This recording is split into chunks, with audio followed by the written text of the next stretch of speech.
بسم اللہ الرحمن الرحیم۔ نماز کے بارے میں ہم جانتے ہیں کہ طہارت کے عالم میں انجام دینا چاہیے، اور طہارت کی دو قسمیں ہیں، ایک لباس اور بدن کی طہارت اور دوسری وضو اور غسل کی طہارت۔ یہ دو طرح کی الگ الگ طہارتیں ہیں جو نماز میں چاہیے، مگر ان دونوں طہارتوں میں فرق ہے۔ نماز کی وضو اور غسل کی طہارت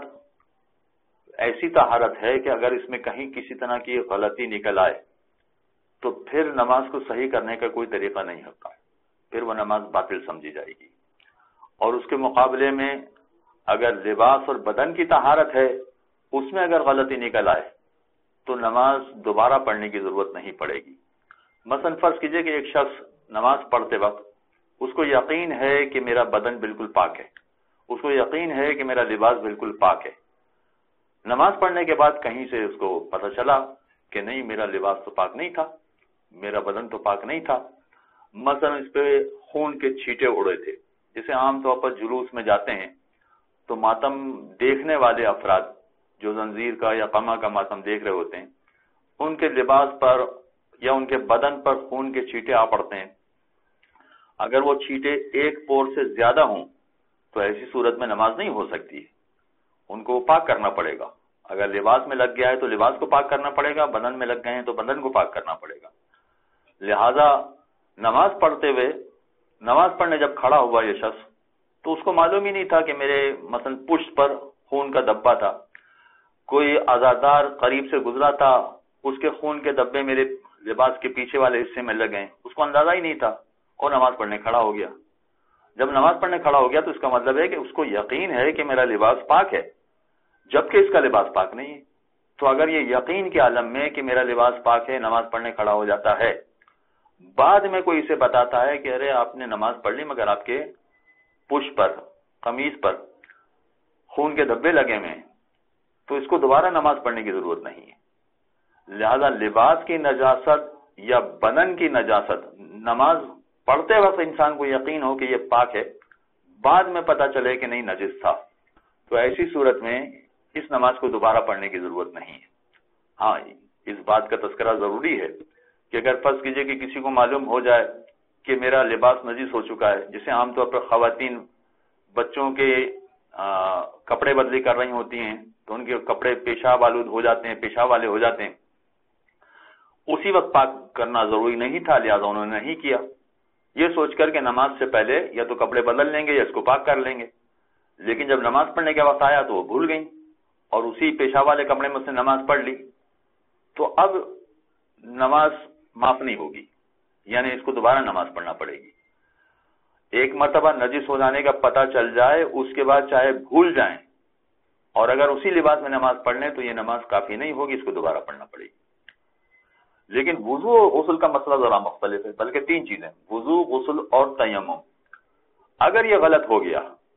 تو چاہے نماز پڑھنے سے پہلے معلوم ہو تب بھی نماز غلط ہے، نماز مکمل کر لینے کے بعد پتہ چلے تب بھی نماز غلط ہے۔ جیسے فرض کیجئے ہمارے پاس کچھ لوگ آتے ہیں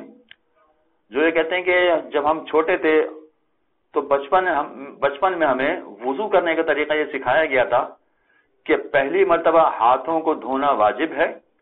ہاتھوں اور چہرے کو، دوسری مرتبہ ہاتھ اور چہرے کو دھونا مستحب ہے، اور تیسری مرتبہ ہاتھ اور چہرے کو دھونا ڈبل مستحب ہے۔ اس طرح سے ہمیں سکھایا گیا تھا 3 مرتبہ دھونا، اور ہم 3 مرتبہ دھویا کرتے تھے اور نماز پڑھ لی۔ آج 20 سال کے بعد یہ کہا جا رہا ہے کہ نہیں، پہلی مرتبہ دھونا واجب ہے، دوسری مرتبہ دھونا مستحب ہے، اور تیسری مرتبہ دھونا نماز کو باطل کر دیتا ہے۔ تو اب ہم نے جو نمازیں پڑھی ہیں جس میں ہم نے 3 مرتبہ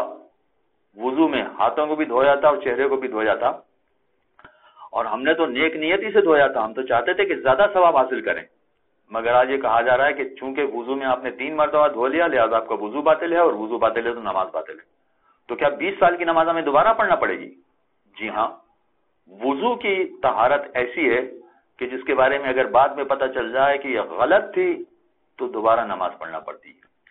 یا کچھ خواتین ہوتی ہیں مثلا جو نیل پالش استعمال کرتی ہیں،